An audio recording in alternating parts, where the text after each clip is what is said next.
What's up, world? It's your boy, a guy named Ty, and today I want to talk to you guys a little bit about basic understandings and a bit of a review of what we've talked about with regards to the IBC so far. So, run the intro. Caught up in them bright lights, lusting for shiny things that's golden. Everything ain't always what it seems, let it soak in. Chasing my dreams, coming apart at my seams. Best believe that the money is the motive. All right. Welcome back to another episode of the MITM podcast. And today I just wanted to remind you something that you probably already know, but I feel like it's important to say.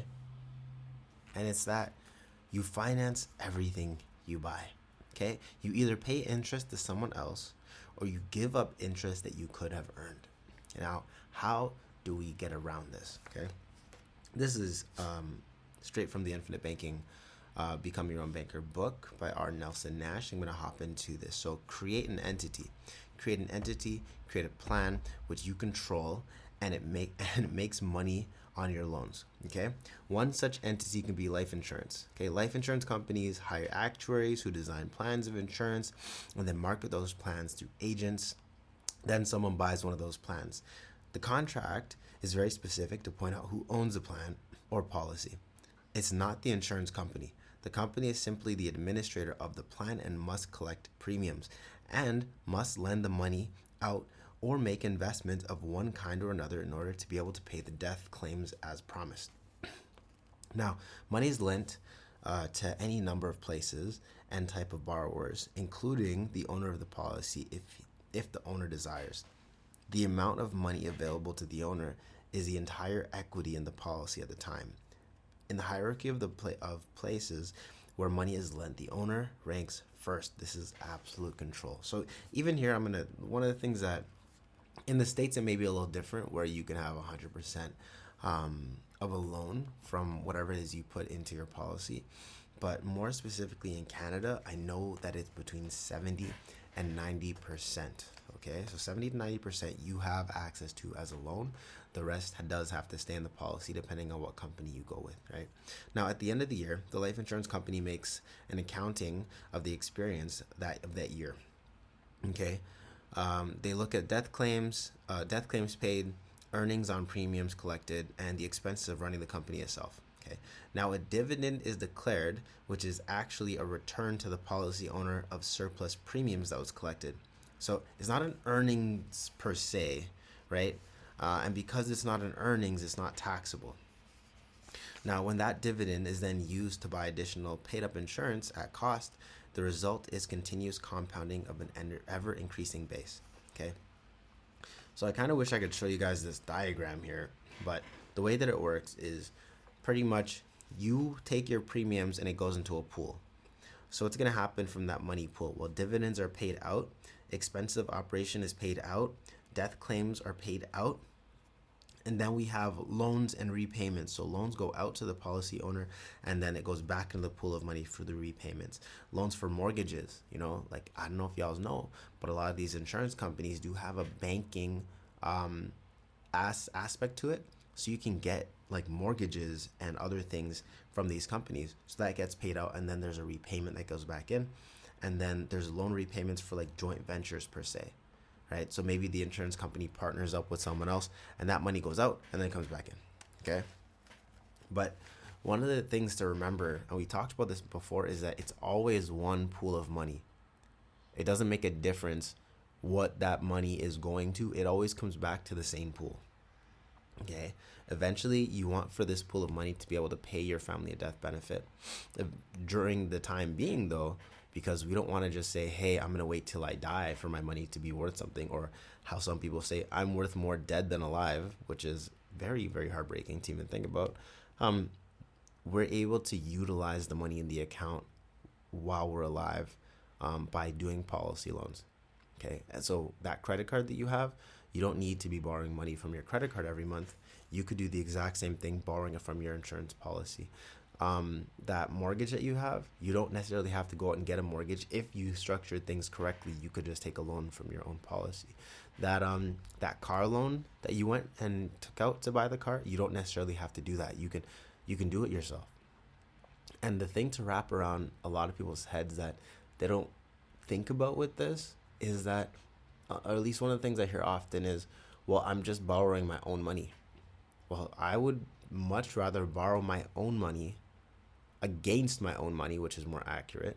So my money is compounding instead of me going and doing the same for the bank. Because all the bank is doing is taking someone else's money and loaning it to you and charging you a ridiculous interest rate and paying that other person an abysmal interest rate.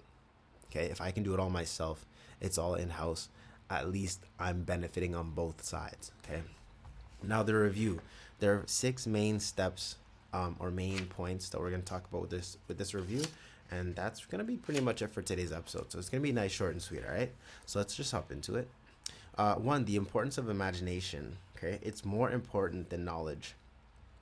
So Gauss, the child prodigy, didn't think like the others, and he made valuable contributions to the world. Can you add the numbers 1 through 1,000 in your head? The answer is 500,500. Okay. 2, the grocery store business.